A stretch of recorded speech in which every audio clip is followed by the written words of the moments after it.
आप लोगों को कक्षा 10 2024 गणित 822 IA जिसका कोड है पेपर का, उसका आंसर की देने वाला हूँ। ठीक है, तो इसमें सबसे पहला क्वेश्चन मारा जाता है, किसी वृत्त का एक बा बिंदु से खींची जाने वाली स्पर्श रेखाओं की अधिकतम संख्या होती है। एक होती है, दो होती है, तीन होती है कि चार होती है? तो कितनी होती है? दो होती है। उसके बाद बिंदु 7,3 की y अक्ष की दूरी होगी, कितनी होगी? 7 होगी। ठीक है, यदि p sin थीटा बराबर q sin थीटा तो कोसेक थीटा का मान होगा, कितना होगा? √p² plus q² upon q। सीधे आपको आंसर मैं बता देता हूँ। चौथे का आंसर आपका 1 हो जाएगा। ठीक है, पाँचवें का आपका आंसर a हो जाएगा माइनस के 25/12। उसके बाद छठवें का आंसर आपका कितना होगा देख लेते हैं। छठवें का आंसर आपका हो जाएगा माइनस के 32, ऑप्शन नंबर बी।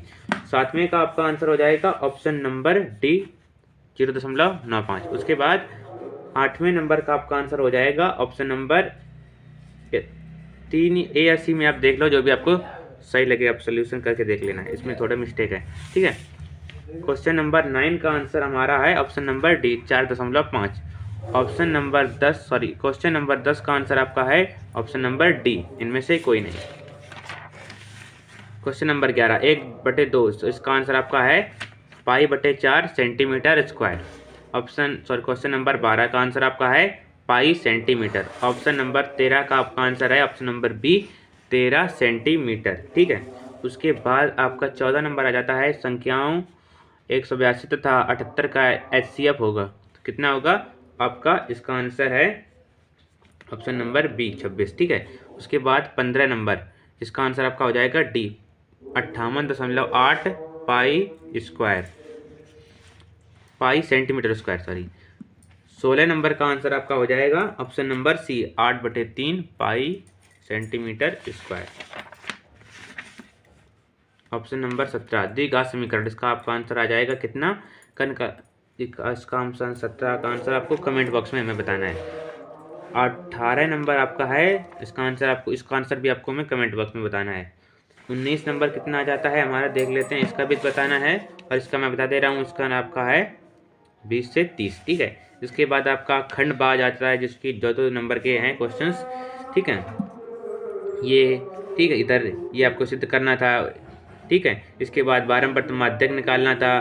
फिर इधर देखिए आपका HCF आया है और इधर आपका LCM आ गया है, अभी पीछे आया था, इधर आपका LCM है। जैसे वो निकलेगा उसमें HCF वाला सूत्र लेगा, इसमें LCM वाला। फिर ये हर साल पूछा जाता है, सिद्ध कीजिए कि √5 या √3 या √2 या √3 प्लस √2, इस प्रकार से भी क्वेश्चन पूछ लेते हैं। उसके बाद आपका क्या जाते हैं, 5 खंडों को आपको करना था। ये कितने खंड दिए गए हैं? 1 2 3 4 5 6 दिए गए हैं, इसमें से 5 क्वेश्चंस को आपको करना था।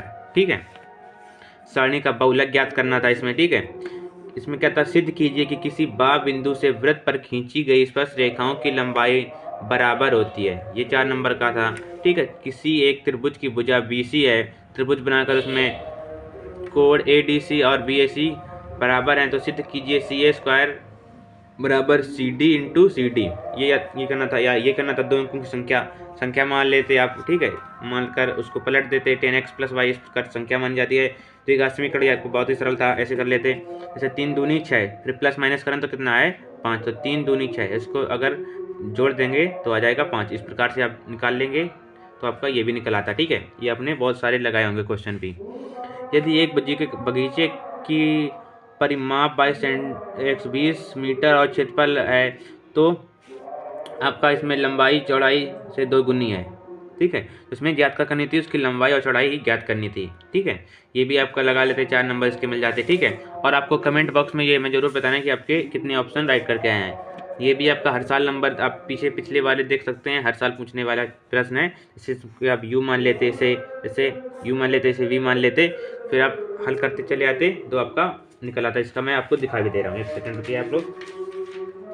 जैसे कि आपके इस प्रकार के क्वेश्चन था, जैसे ये था, इसी प्रकार के हर साल पूछा जाता है 6 नंबर में, जैसे कि। ठीक है, जैसे इसको हमने ऐसे था, इसको हम यू मान लेते, फिर वी मान लेते, ठीक है। इस प्रकार से गुणा करना पड़ता है, मतलब कि दोनों संख्याएं कट जाएं या घट जाएं, जुड़ जाएं, ठीक है। इस प्रकार से ऐसे निकालते निकालते आपका इस प्रकार का फॉर्मेट इसका यही रहता है। यहाँ पर संख्याएं चेंज होती रहती हैं, हर साल ज़्यादातर पूछे जाता है। उसके बाद ठीक है, इसमें से या इसमें से आपको एक करना था, या ये करके आते, या उस एपी के प्रथम 51 पदों का योग ज्ञात कीजिए जिसके दूसरे और तीसरे पद क्रमशः 14 व 18 हैं। तो इसमें या इसमें आपको एक करना था। उसके बाद आपका क्वेश्चन नंबर 4 आ जाता है। 4 में भी 2 ऑप्शन दिए गए हैं, या एक मीनार वाले, ठीक है, मीनार वाले क्वेश्चन आपने करे होंगे, ठीक है। ये भी मीनार है, मतलब अवनमन कोड उन्नयन कोड वाले होते हैं। इन दोनों में से कोई एक को आपको एक करना था।